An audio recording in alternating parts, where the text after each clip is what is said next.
Hi everyone, today we'll be looking at how to create a drop-down list, and given the data set we have here, where we'll be creating our drop-down list is the progress column.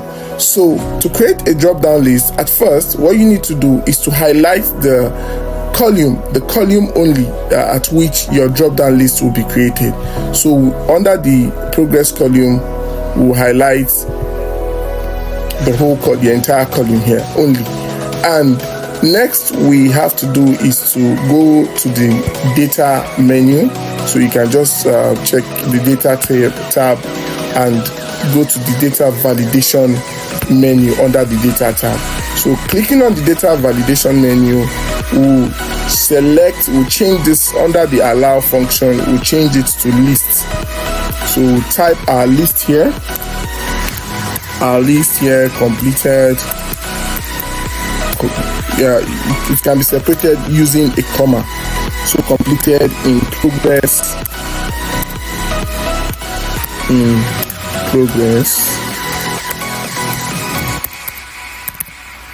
comma, and not started. So click on OK, meaning we've created our drop-down list. However, we want to color fill each of the data validations. So we'll go back to the home page.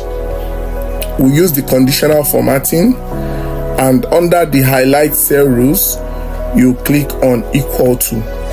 So the first thing we have on our list is completed.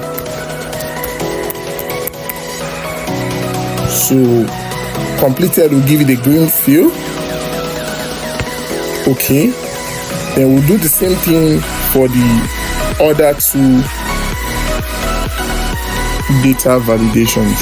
So we have in progress.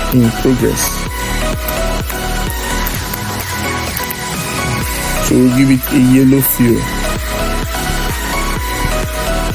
And lastly, we have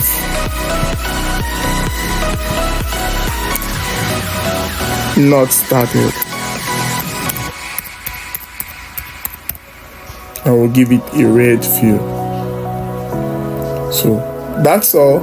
So once to test run this, once you click on completed, you can see here it comes with its fill.